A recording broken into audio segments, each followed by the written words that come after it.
This is, of all the topics that I preach on, because I'm a preacher and there are lots of different things, maybe my least favorite thing to talk about. And it is because we're going to be talking about marriage this month, and there are a few things there. Number one, I think if you are not married, if you wish you were and you're not, or you never want to be and you're glad you're not, or a marriage is something that was a prior part of your life and you find yourself divorced or widowed or a widower, this is one of those topics you may not like hearing about. Now, some people do like hearing about it, even if you're not married, and that's fine.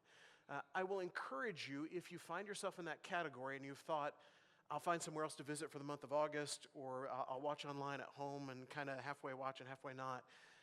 Let me tell you that there's a lot that we will talk about this month that applies to all kinds of human relationships.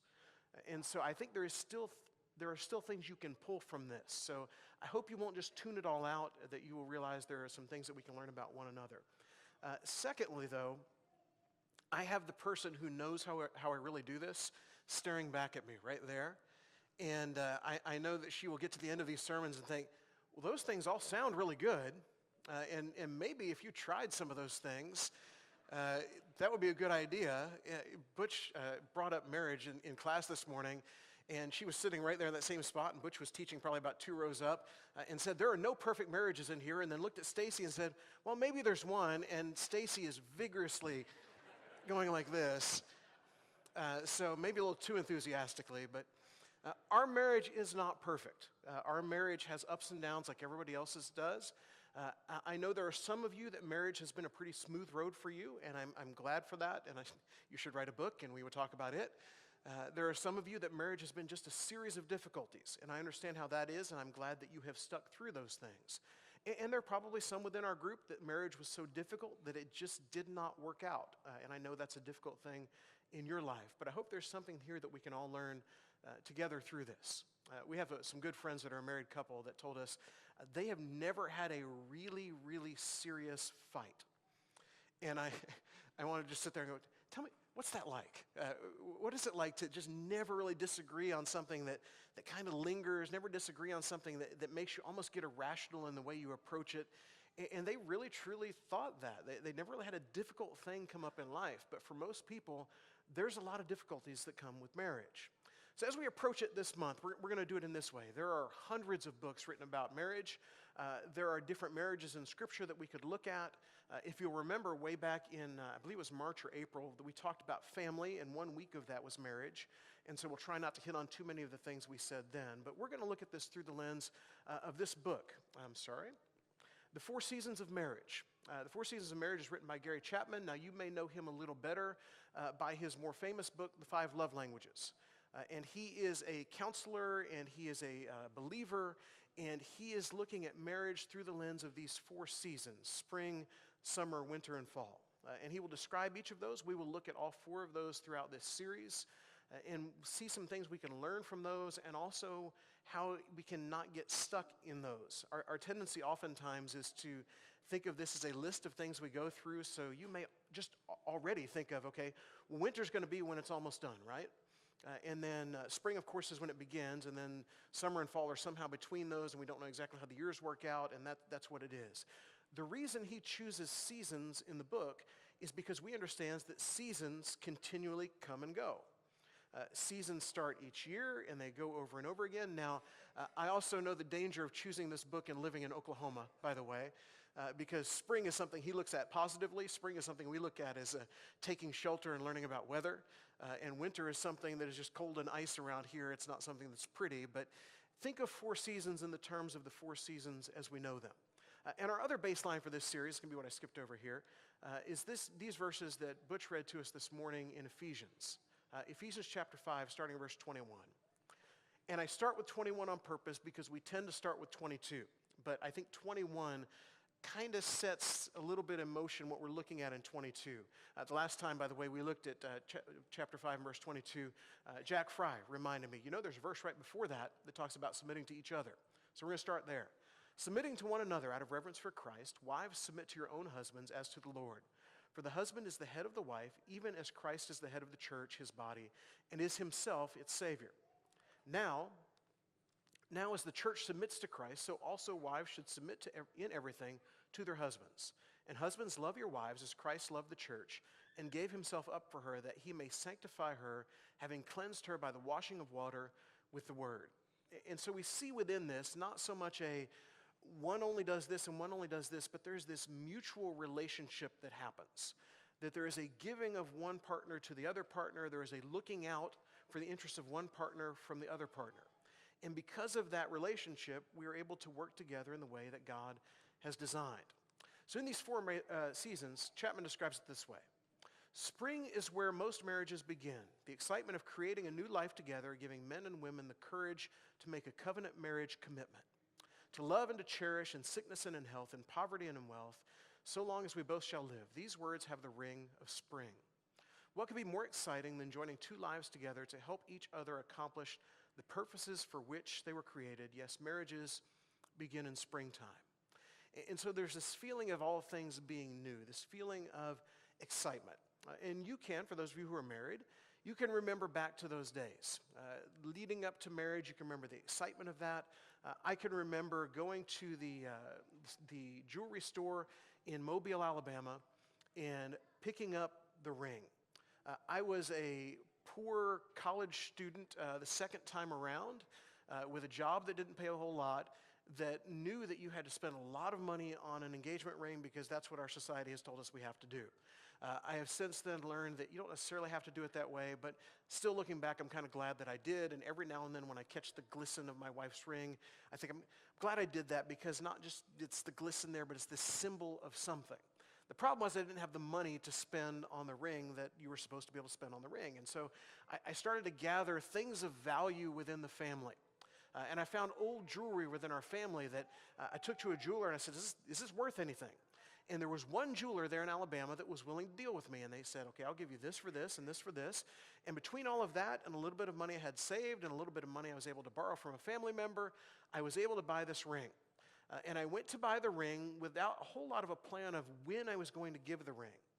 But I found very quickly that once the ring was in my possession, it was really hard just to leave it sitting there. And for a day, I actually carried it in my pocket, thinking to myself, what if?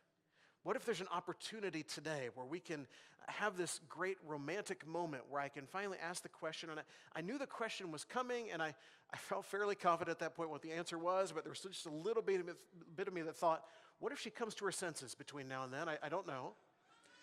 But there I was with that ring in my pocket. And I was walking around thinking, how am I going to do this? What am I going to do? Where am I going to do? And there's all this excitement that came with it. And I will tell you honestly, I probably wasn't thinking a whole lot about today. What would life be like today, all these years down the road? What would have happened in our lives? How would our relationship be different? What I was thinking about then was just all the possibilities. And so as Chapman describes it, he talks about the emotions of spring. There is excitement. There is, even if there is stress and pressure coming with the wedding ceremony itself, and it seems like that is getting less and less in our culture nowadays. We talked about ties this morning. One of those things that came to my mind as we talked about that was the tux at the wedding. Leading up to my own wedding, when I thought I was never going to get married and I was never going to find that person, I rented so many tuxes to be a groomsman and spent so much money on things that I would wear for a couple hours and then take and return them. And I look at people's wedding pictures now where they're all just wearing like khakis and white shirts and stuff, and I think these people don't know how good they have it. But even with all the logistics, even with all the money, even with all the stress, there's an excitement about this new life that lay ahead. There is joy. You are thinking about the good things. You are thinking about all of the wonders of spending your life with someone, all of the wonders of not being alone, all of the wonders of someone who will understand you. There is hope that comes with it. You aren't thinking about the disagreements. You aren't thinking about the difficulties. You aren't thinking about what are we going to do when there's not enough money to pay the bills? What are we going to do when our plans don't work out the way they should? What are we going to do when there are health challenges and family challenges and relationship challenges? Everything is just filled with excitement and joy and hope. And then there is happiness. I can't remember who was up here the other day talking about not smiling enough and trying to learn, was it Butch? Trying to learn how to smile. I am not a smiley guy by nature, and I believe Butch is correct about the whole thing with the muscles and smiling. I think we've been lied to somewhere along the way, but either that or I can work the other muscles easier. I don't know. I'm not a smiley guy, but there's a picture of me when they open the back doors of the church there at the college church, and my wife is there in her dress and begins to walk down. I have a smile that there are a few things in life that have recreated that smile. There are no times in life I can think of that I have felt exactly the way I felt as she was walking down the aisle. All of these feelings of springtime. And we would think, and I think a lot of people do at that point in life, that this is how marriage works. Now, for those of you who have been down the road a little ways, you understand, as my wife shaking her head this morning when Butch asked about the perfect marriage, this is not how marriage works. Now, there are moments of this, and there are times that you share with that other person at a level that you cannot share with anyone else. But there are a lot of other things that as we look through years and years and decades of marriage, that these are not the words we would use to describe how that marriage goes. And again, springtime is a glorious, wonderful new thing, but not something that lasts forever. Think of it in this way. In Genesis 29, we have the story of Jacob as he has met Rachel. And it says in verse 18 that Jacob loved Rachel, and he said, "I will serve you 7 years for your younger daughter Rachel." And Laban said, "It is better that I give her to you than I should give her to any other man. Stay with me."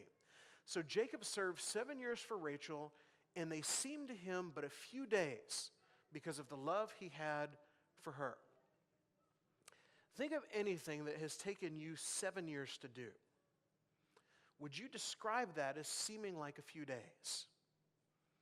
Now, for most things, the answer is probably no.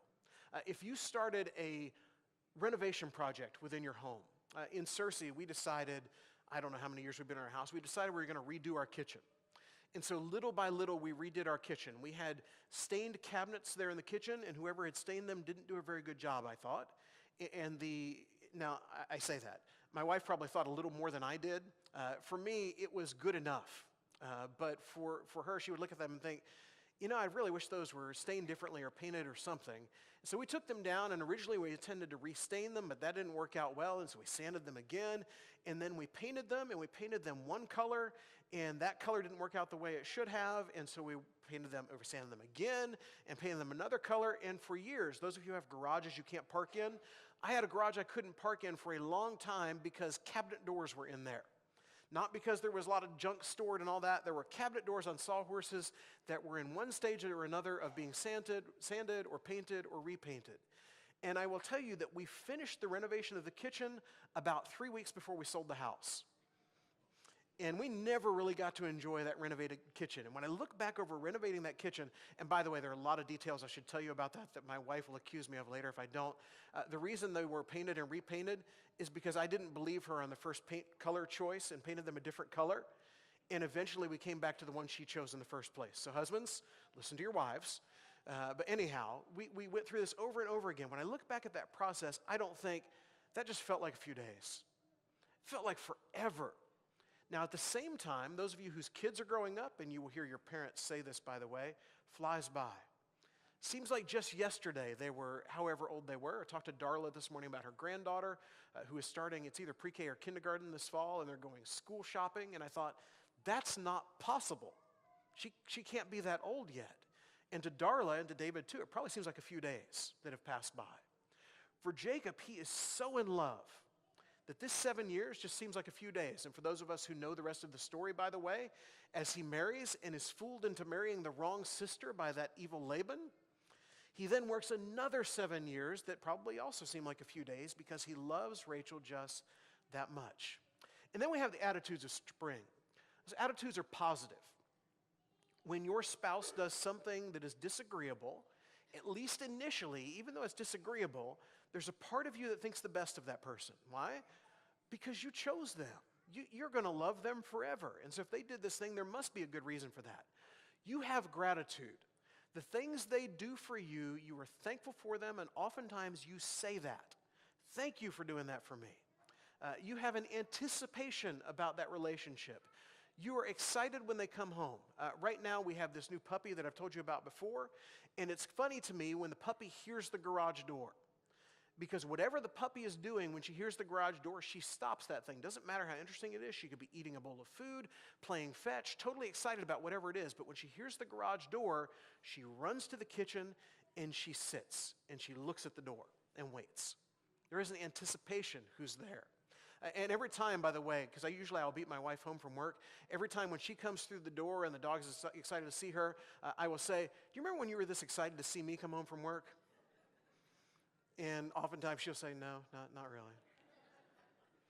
No, she says, yeah, I kind of do. And change equaled opportunity. It wasn't something that we dreaded. It was something we were excited about because it meant something new and something different that we got to experience together.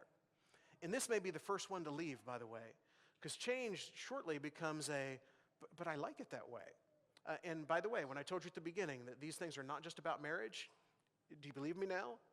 This is kind of how we are with change as we get older too, isn't it? Change at one time was exciting and new, and I will tell you something, younger generation here at church, the thing that happens at church that drives you crazy, at some point was somebody's new idea. It was a brand new thing somebody tried for the first time, and they did it that way, and then it stuck. And then if you decide, well, we should probably do that a different way, and we kind of recoil from that, if it finally does change, whatever it may be, 20 or 30 years from now, when you're the old people, somebody else will try to change it, and it will bother you. And you will find yourself on the other side of the equation. It's the seasons. They keep coming around.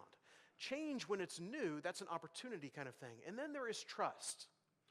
When there is something going on that is out of the ordinary, when somebody does something a little bit out of character, our assumption is the best because we have so much trust in one another. And sometimes that trust, by the way, is misplaced. Sometimes people are misusing that trust. But our inclination is to assume, well, something good is happening here, not something bad. And then gradually that begins to wane. In Ephesians 4 and verse 2, it says, with all humility and gentleness, with patience, bearing with one another in love, eager to maintain the unity of the Spirit in the bond of peace. This is what springtime marriage looks like. The things we are doing bearing with each other, assuming the best, and our end goal is unity. We want the relationship to work. We want the relationship to be good. We want the relationship to be strong. And also in Romans 12, it says, for by the grace given to me, I say to everyone among you not to think of himself more highly than he ought to think, but to think with sober judgment, each according to the measure of faith that God has assigned. So as a couple, we look at ourselves and we look at the other, and we are willing to release what it is we want and instead do for the other person. We're willing to let loose of, well, this is what I would prefer, and instead do the thing the way the other person likes it. I think of this frequently, just one of the ways this plays out in my life. I have never been a maker of the bed in life. I didn't care. I always thought, just get back into that thing later, it doesn't matter. Guys, when you're a single guy, and I didn't get married until I was 26, when you're a single guy, if you invite a guy to your apartment and you happen to leave your bedroom door open and a guy looks into your bedroom, he doesn't look at your unmade bed and shake his head. He doesn't, why didn't you make your bed? At least not for the most part. You just don't think twice about it. My wife loves the bed made. She loves it made, and there are more pillows than any people need on that bed. There are pillows that are the actual pillows we lay our heads on, and then there are pillows that are in shams that just look nice, and then there are more pillows in shams that just look nice, and then there's a pillow that's just like a pillow of its own that matches everything else, and they're all there, and they're there a certain way. And I will tell you that before I leave every morning to come here to the office, I make the bed. And I put the pillows the way she likes them, and I put all of that there. And there are a couple reasons for that. One, I read a book last year by a military general who said the first thing he does every morning is make his bed because he's accomplished something that day. And I thought, all right, now it's masculine, and I can get behind it. And I can do this thing, and I've got my man card with all the pillows. But honestly, the reason I do that is because I know that when my wife walks back in the door from work in the evening and she sees that bed and it's made, it makes her happy. I don't care about the bed. I don't care what it looks like, but it makes her happy. And so part of this relationship is realizing that there are things that the other person likes or does for a reason, and as a person who cares about them, we begin to adapt to some of those things. And we begin to do things not necessarily because we like them, but because they like them.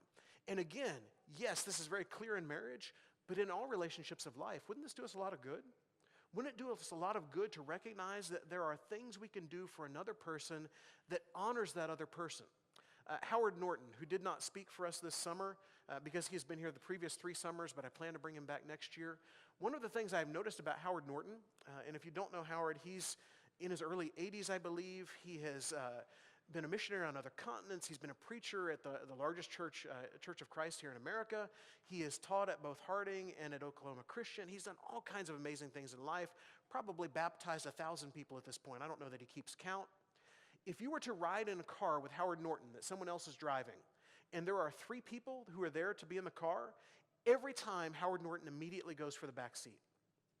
He doesn't hesitate at the front door, and oftentimes, by the way, he won't even walk to the passenger side of the car lest it be mistaken that he is going to sit in the front seat or give you an opportunity to try to make him sit there. He will go and he will sit in the back seat of the car. Why? Because he's trying to honor the other people who are there. It's one of the small ways that he does it. And for us as people who are married, or for us as people in other relationships, we can always be seeking out these ways to think of ourselves as less, thinking of others as more. And then there are the actions of spring. First of all, everything is new.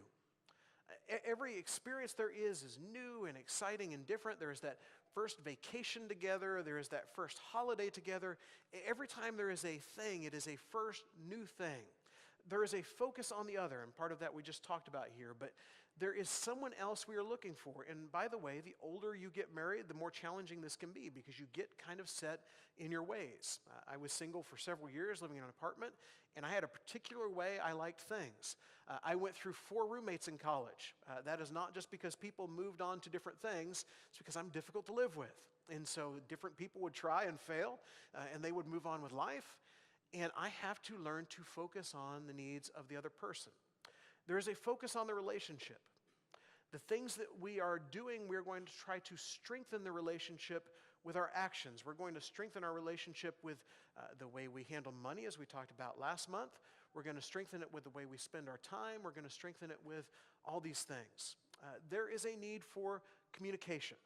Now, believe it or not, I talk to you every week, and some of you probably think for far too long every week. I am not by nature someone who likes to sit and talk. I love to sit down at a restaurant and eat and not say anything. And if there are TVs like at Chili's or someplace, that's a bonus. There I can watch this thing and I can eat my food and all. And I found very quickly in life, my wife likes to talk. She prefers that you listen. And she also likes for you to talk back to her. And so sometimes she would come into a restaurant and we would sit down and she wouldn't say anything. And if I noticed, which was an if for quite a while there, now I notice a little quicker, my first thought was something was wrong. It was actually she was trying to find out if I was ever going to say anything.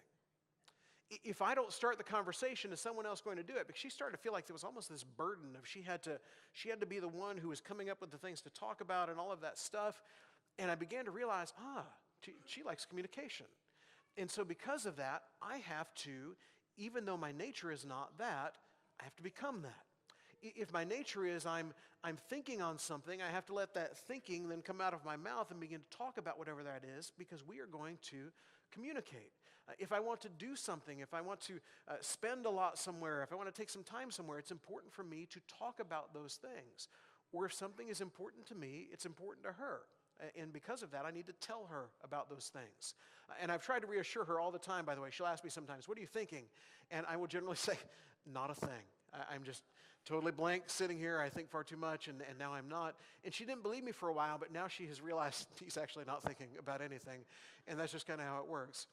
But I have to, if there's something I'm pondering, she's the one I talk to about it. And if I'm going to talk to anyone, I talk to her. And then there is nurturing. And again, this is a springtime thing. We are going to try to nurture one another. We're going to try to nurture the relationship as well. And so we're going to do things that make the life of the other better, and we're going to do things that make our life together better. In Galatians 6 and verse 2, Paul says it this way, bear one another's burdens and so fulfill the law of Christ. So as we are troubled, as we are burdened, we don't take those ourselves. They're not something we bear alone. We share them together.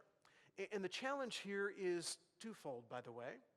If you are by nature not someone who takes someone else's burdens on, we have to adapt to this. It's not good enough just to say, well, that's not how I work. Go talk to your other friends about that. That's not how marriage works. It is, tell me about that, and we'll try to work through this thing together. Or if you are a person who tends to take those things alone, and you tend to just work through them by yourself and not share them with anyone else, you have to learn how to share them with someone else. And that person that you spend life with, you bear these things together. And what we will find, by the way, is what we found in our study of James way back at the beginning of that as we go through these trials, it doesn't just build our own faith, but it builds our relationship together, and it builds our faith together with Christ. James says in chapter 3 and verse 18, "And a harvest of righteousness is sown in peace by those who make peace." We are people who are striving for peace, not just in all of our relationships, but most especially in our marriage relationships. We want that to be a place of peace, and so we sow in that. But it's not all good. There are also challenges that come along with spring. First of all, one we probably know all too well, there are weeds. It does not matter how many times you try to get rid of them, they come back. It doesn't matter if you lay down that fabric that is guaranteed to stop them from coming back, they come back. It doesn't matter if you put those granules down that are guaranteed to kill them all, or hit them with the Roundup and then sue like the lawyers on TV tell you to do afterwards. It all comes back every time. The weeds are always there, and in marriage, it is no different. As I walked around with that ring in my pocket, knowing life was going to be perfect from the point that I put it on her finger, I didn't understand there will be weeds, and those weeds will return. And what we find, by the way, is they return year after year after year. And we do everything we can to try to help with them, but they always come back. And as we're in the springtime and things seem positive, there are still challenges that come with that. And I believe a lot of those challenges come from our false expectations of marriage. One of the interesting things I get to do as a minister is occasionally I will do premarital counseling. I am not a professional counselor. I've had 3 or 4 classes in college about counseling. I think one in my master's program, so I've had some level of training in that. I've got books and all that kind of stuff, but I am not a licensed counselor by any means. But one of the things I will do is this premarital counseling because I believe it's helpful. We went through premarital counseling ourselves, and I will tell you that many of the false expectations that I may have had or Stacy may have had, because of that premarital counseling, we were able to kind of get through some of those things and figure them out. Every now and then when we were having an argument about something, we were able to realize, this thing that we are having the quarrel about, as we talked about this morning, this is not even the root issue. There's something deeper here that we need to address. And something that we have done in premarital counseling along the way is address some of these false expectations. I use a tool called Prepare Enrich, and it is a test that this couple will take, and they will go individually, and they will take this and ask all kinds of questions where they rank what they think about it. And one of the things it's trying to find out is, what do you think marriage is supposed to be like? And here are some of the false expectations that are addressed in that test. First of all, my partner will meet all my needs for companionship. Now, for those of you who have been married for a while, you have probably figured out that this is not necessarily true. Now, you may love doing all kinds of things with your husband or wife, but generally there is something that you like to do that your spouse cannot make heads or tails of, understand why it's important, make any sense of, or have any interest in. You may be a hunter and your spouse loves to hunt. You may be a hunter and your spouse wants nothing to do with that and just says, you go off and you do that, but I want nothing to do with that. You may be someone who has a hobby that your spouse loves or a hobby that your spouse hates. Stacy and I tried early on to go golfing together, and we loved it, but tended to get frustrated with it because neither one of us is just great at golf, and sometimes one of us have a great shot and one of us not. And we had fun doing that and probably would from time to time. I don't know we'd want to do it all the time, but we thought, well, here's this interest where I like to spend time, and so we will spend time doing that thing together. But our partner is not the only place of companionship that we find. We still have friends that we do things with. Secondly, time will resolve our problems. If we just let this thing sit for a while, gradually it will go away, it will get better. How many times has that happened for you? I look at Dr. Dennis sometimes throughout these things. I wonder how many people have walked into Dr. Dennis's office with some sort of ailment that they thought, if I just ignore it, it will go away. And for some reason, that just doesn't seem to happen, does it? Or maybe you're that way about the dentist, and you think, if I just ignore that thing, it doesn't go away. And it's the same thing within our relationships. Time doesn't just make it better. We have to address those things. We have to do something about them. If I have to ask, it's not as meaningful. I love this one because there is a tendency here that I did not understand just happened to me. I thought just happened to me. I didn't realize it happened to everybody. And the more people I talk to, the more people I realize this is part of your life, where one or the other of you just thinks she should know this or he should know this about me. And because of that, they are going to do this thing. And they don't, and then you get mad. If I have to ask, it doesn't mean anything, is a false notion that has been drilled into us somewhere along the way. If there is something you need for your husband or wife and they are not doing it, talk about it.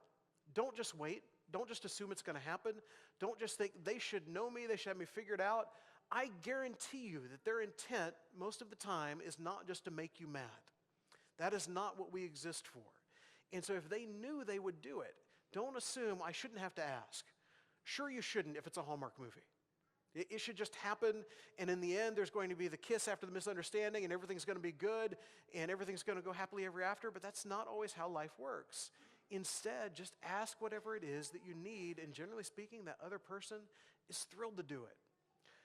We should live happily ever after with no major problems. And you run into that first big problem, and you think, oh no, this is not how it's supposed to work. I will guarantee you, you will look at a lot of people around you tonight who live lives in front of you that seem pretty put together. And then we'll go home and their lives are anything but put together. We all struggle with one thing or another. We all have times where things are just not what they should be. We all argue about things that are silly and feel dumb about it afterwards. We all escalate things that shouldn't be escalated. I think vividly to a time that we were driving from Ogallala, Nebraska to North Platte, Nebraska to go see a movie. It was the holidays. Things are already tense because it's the holidays. Things are already tense because we have driven 14 hours from where we lived in Arkansas at the time to Ogallala. There is no theater there. Well, there's a little theater, but it wasn't showing anything we could see with all the kids and the family. So we drove to North Platte where the closest big theater with 4 screens was. And we were arguing the whole way over there, sometimes silently and sometimes out loud, about how all this was going down and how it wasn't the way we would do things, or at least the way I would do things, and it was frustrating and all of that. And we got there, and the argument has still not ended, at least not in my mind. And we walked into the theater, and there was there in North Platte, Nebraska, a door into the foyer area of the theater, and then another door into the main area of the theater. And my wife, for some reason, was walking ahead of me, and I was trying hard to catch up with my short little legs. And I finally got caught up to her at the foyer there, and it's just her and I in the foyer between these 2 glass doors. And if you were standing inside the theater, what you would have seen was 2 people just looking at least one person looked very upset and talking and you can't hear any of it from the other side of the glass. But you knew something was going on, and at one point I looked out the corner of my eyes, and there were all my in-laws watching me yell at their daughter. And I realized it's not always perfect. I felt really silly about that day. Not yet, I was still angry at that point, but now looking back, I feel really silly about that day. And I think to myself, how many times have we allowed things to escalate unnecessarily? How many times have people in our world, when they hit one of these, or 2 of these, or 3 of these, or 5 of these, which one is the one that pushes it over the edge? Which one is the one that leads that relationship away from God, away from each other, toward divorce, towards an end? And how much of it is because they thought it wouldn't be like that? There are times we will disagree, and we will talk about the fall and the winter here in coming weeks.